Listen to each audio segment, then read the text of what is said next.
Hi guys, this is a really random video. I am actually currently knitting, and considering my YouTube channel is literally called Amateur Hobbyist, and I haven't showed you any of my other hobbies other than reading and gaming, I thought I'd do some knitting. I'm currently in my office, and I'm very annoyed because there is a fly in here that will not stop buzzing, and I want to stab it.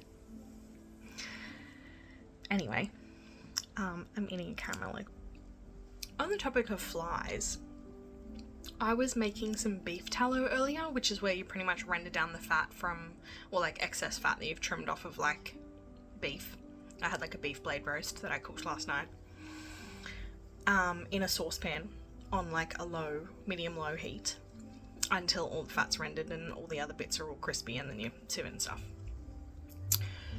And my partner walked outside and the outside of the house was just covered in flies. So we're assuming it was from the smell of the tallow because we had the window open in the kitchen. Real weird. Anyway, knitting. As you can see, I've been having an existential crisis of all of my hobbies. Some days I feel like I have too many, and I have too many options, and I don't know what to choose. And then I just don't choose any of them. And then I sit and scroll on my phone all day, and then I get really upset because I wasn't productive or didn't do anything that I enjoyed, or that like didn't bring my base level of like stress and anxiety down to like a normal level, essentially, which is not good for me and my brain. And so my partner decided that he would like a scarf because we're coming into winter and he needs one that matches his jacket, which is not green, by the way. His jacket is grey, and I have grey yarn, but it's 100% acrylic and I didn't really want to use it. I prefer to use like the 100% cotton or the 100% wool for things that you're gonna like use daily. This is a 100% cotton yarn, really beautiful. This is the Abbey Road brand. So I'd already started this. Can't even tell you when I started it. I found it in my knitting bag and it was already on my knitting needles. So I just decided to keep going. I had to remind myself on how to knit because I haven't done it in so long that I had forgotten. So here we are. I don't really have the best setup to show you. I'll see if I can figure it out. Okay, this works. So, I've just finished a row, and essentially this is just a knit stitch. So you're moving all of these loops onto your working needle in your right hand. So this is in my left hand. My right hand, I'm going to go in here, make a cross, and I've got my working yarn. This is attached to my ball. I'm going to go around the back. My finger's in the way. So, around the back. And then you've got that loop that you just made here. And you're going to put that needle back through it. And then you're going to drop the stitch off. And now it's over here. So this is in here. That's what the back looks like. In here. Around. And through. And off. And I'll just kind of tighten this yarn every now and again. Anyway, I'll do this a bit quick for you. I will say, the only thing I'm having trouble with this yarn is because it's 100% cotton, the more you kind of play with it, the more it kind of splits on you sometimes.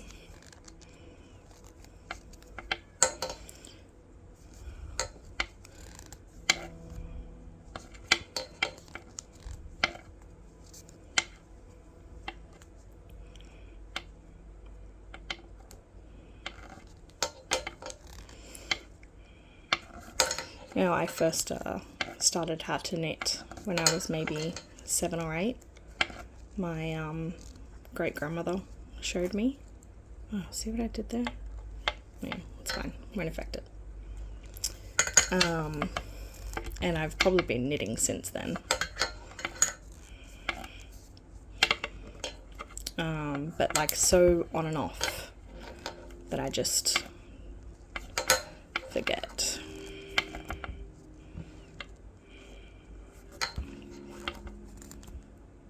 Oh, what have I done?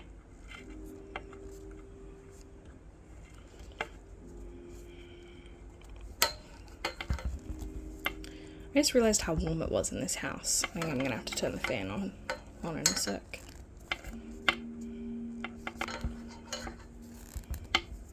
Anyway, and then so we're going to go back through, around, through and drop, and then your last stitch. So, because it's the last stitch, you still need to make sure you go this way. Once over both, through and drop. Anyway.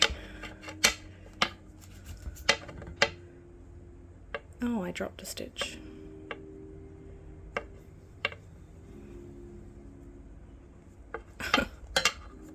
Oops.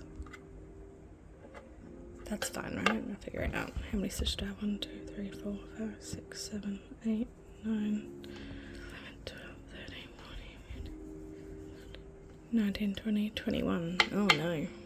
Oh, I'll fix that next row, it's fine. Anyway, so yeah, once now that's on your right needle, you just flip the needle, change hands again. And I definitely accidentally dropped a stitch. But then I've got 21 stitches. I should only have 20. Like, look. Sorry. I can fix this later. Right, do this. Looks like it might be more even. And then I just double up one stitch over here.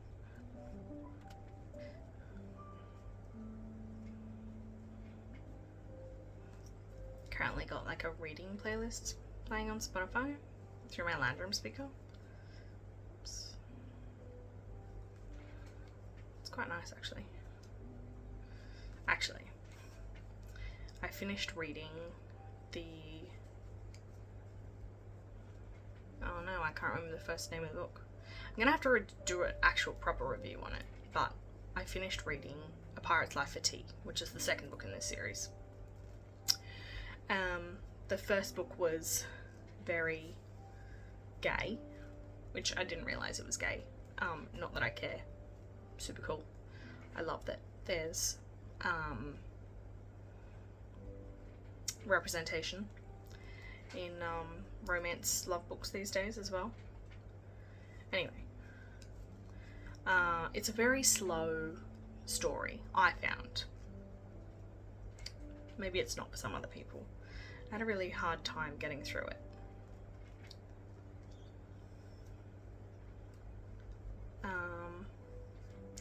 And it's probably taken me, I reckon, a good 3 months to read this book, this series.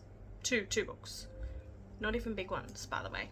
Like, maybe 300-400 pages. Should take me 2.5 hours. 1, 2, 3, 4, 5, 6, 7, 8, 9, 10, 11, 12, 13, 14, 15, 16, 17, 18, 19, 20, 20. I definitely have 21 stitches. Let's just double up these two.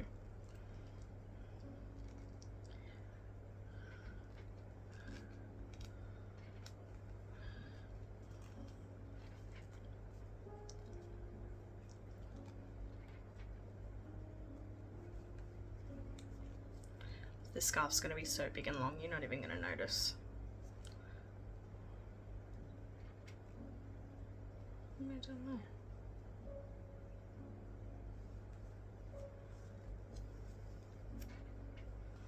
I'm not going for a professional.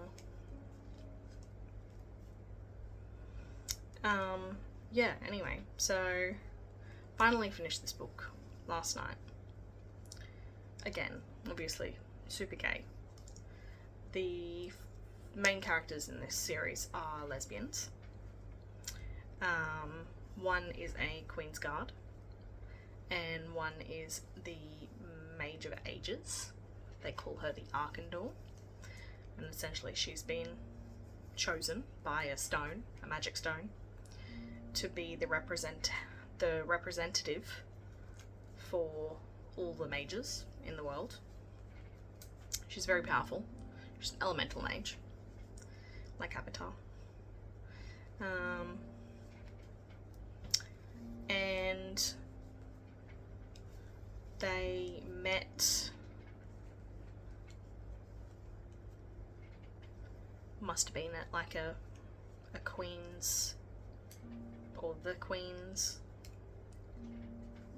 something or other, and they kept in touch, kept talking, ended up getting together, spent their lives traveling to and from to see each other, because if anyone found out that they were together, it might have been a problem. And they go through their story, and their dream is to open up a bookshop that sells tea, which is super cute, by the way. Love that for them, right?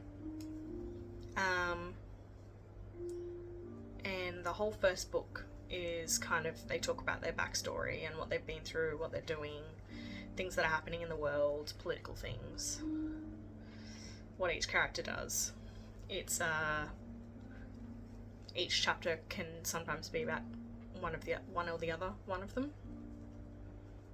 So it flits, if that's not what you're into.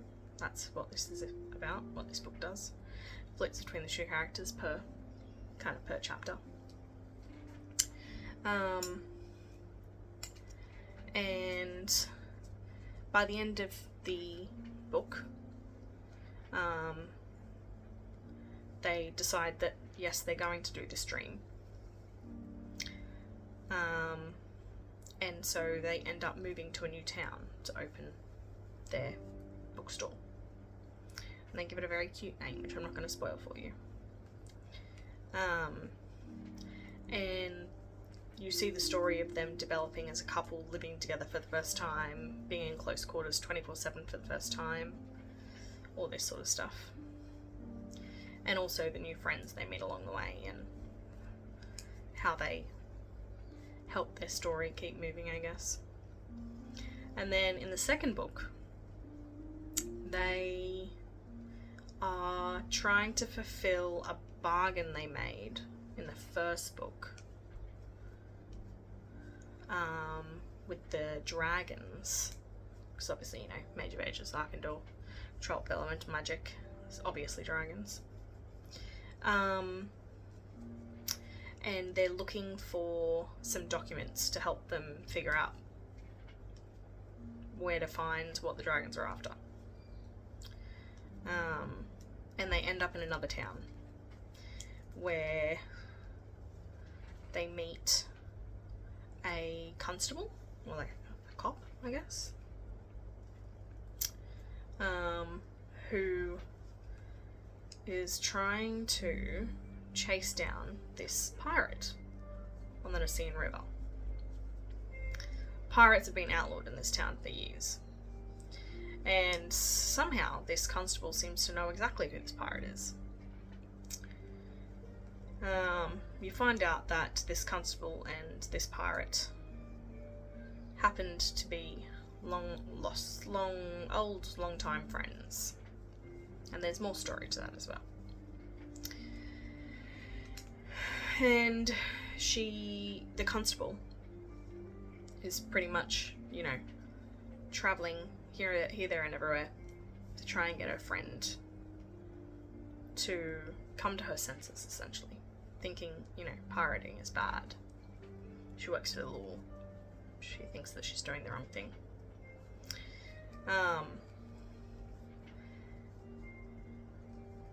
And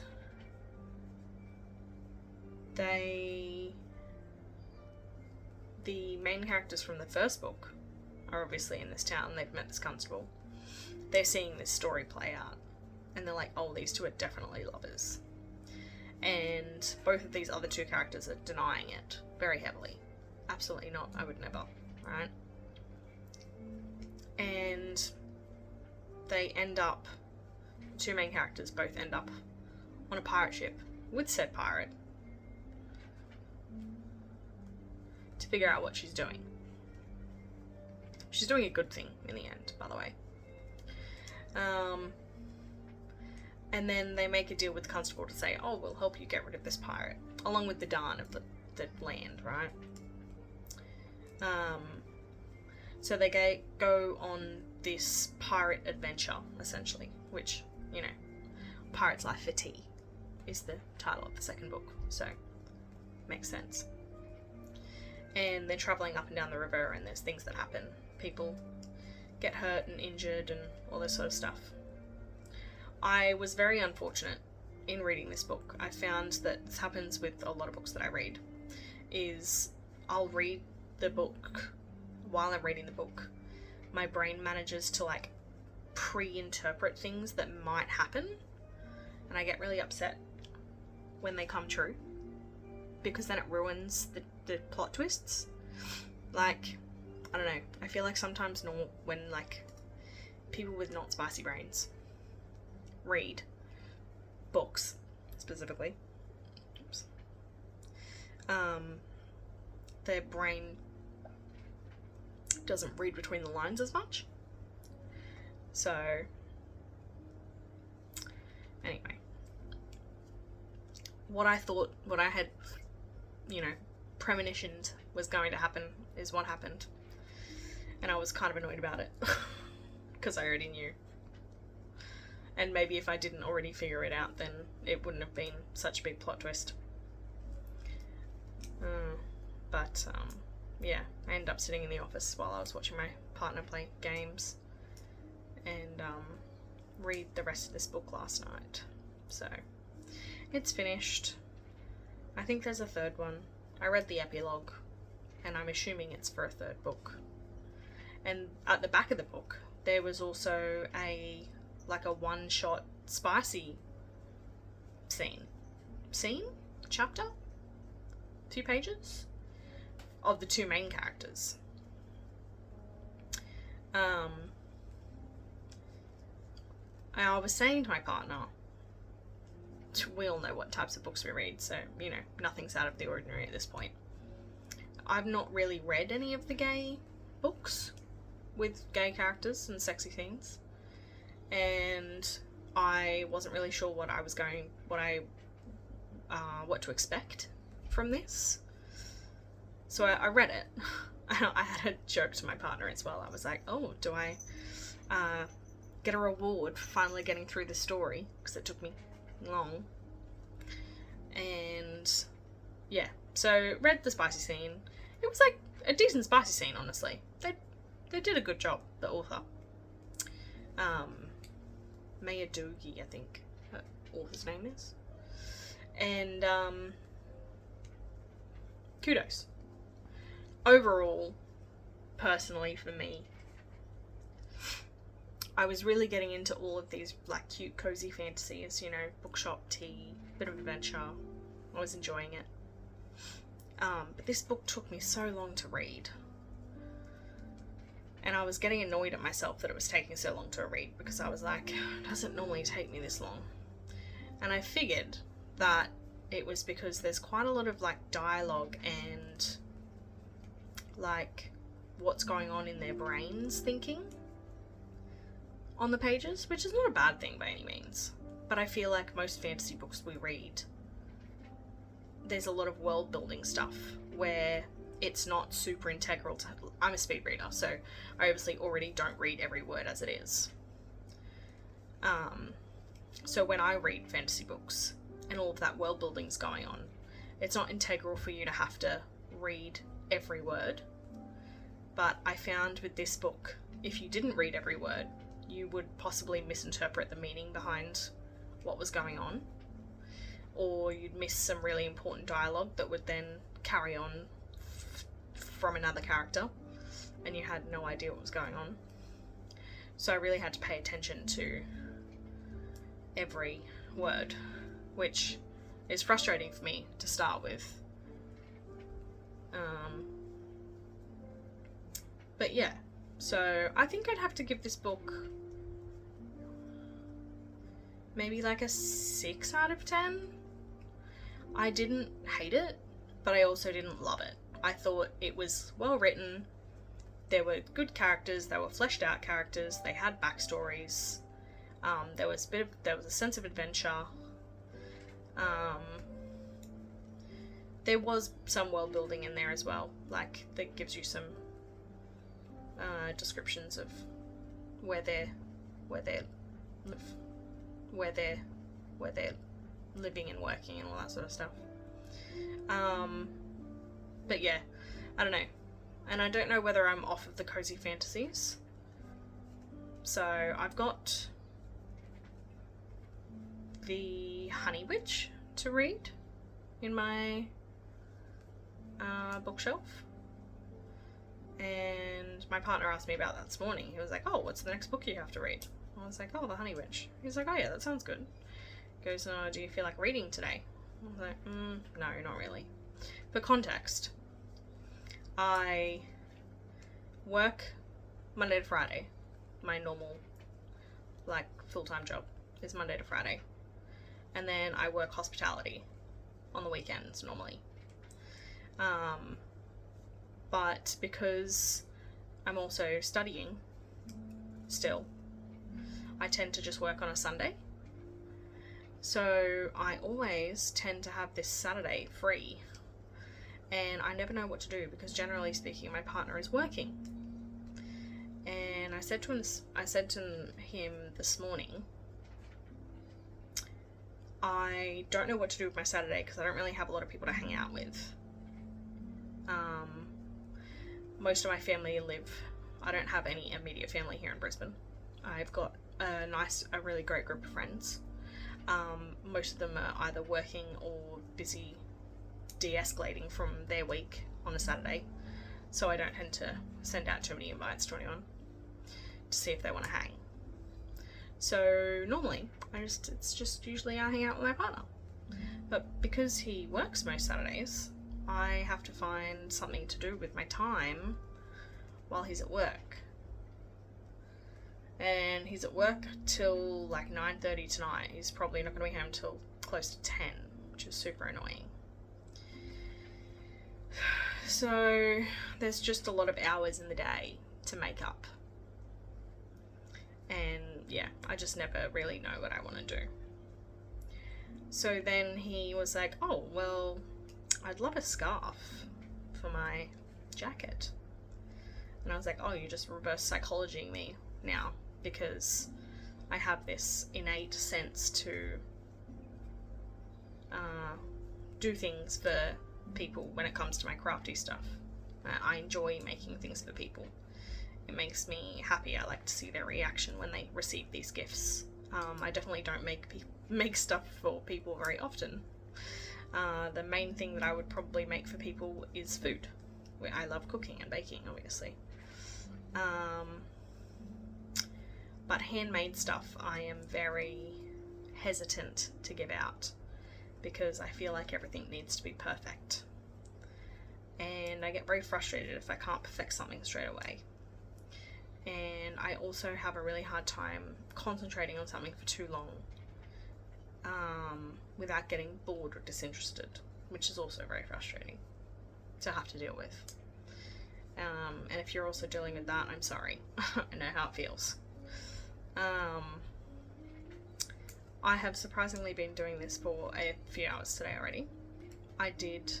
My partner made me some lunch before he left, and I have then decided that, well, I don't even know if it was a decision.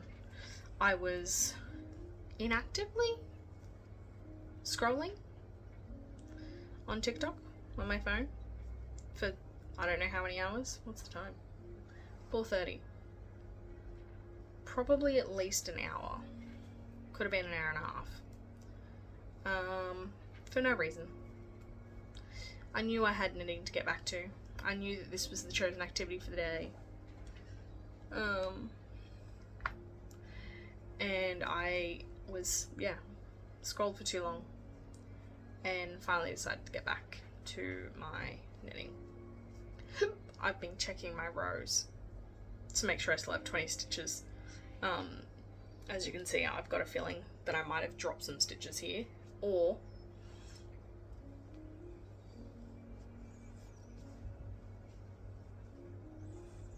I don't know, maybe I didn't. Kind of feels like maybe I did. Can't really tell. Anyway, so here we are.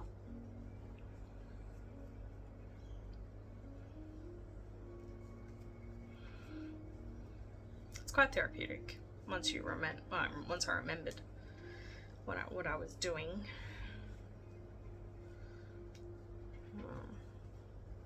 And I think because I'm using such thin yarn and thin knitting needles, you shouldn't really be able to see the stitches too much once someone has it on. A bit different than making one of those chunky infinity scarves. So I believe I've got 2 skeins of this sage green colour. It's a really beautiful colour. I'm pretty sure I started knitting this for myself at one point, and now I'm going to give it to my partner. I did the same thing with breakfast this morning. I made something for breakfast and then I was like, oh, I thought I wanted this, but now I actually don't. So then I just told my partner that I made breakfast for him instead. He enjoyed it. So, and then I complained that I hadn't eaten like 3 hours later. And then I got in trouble for not eating. So, because I got engrossed in another activity and I forgot to eat.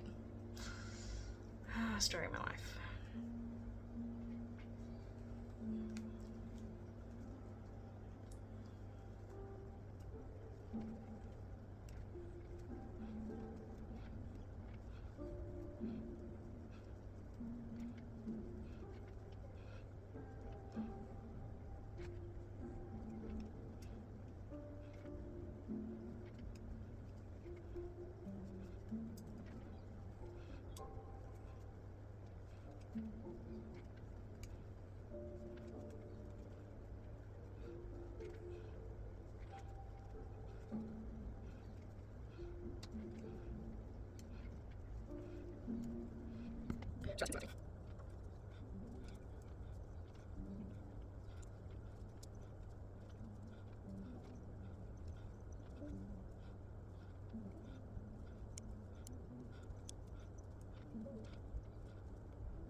this for a while. I hope you have a great day. I can't tell you how many rows I have currently.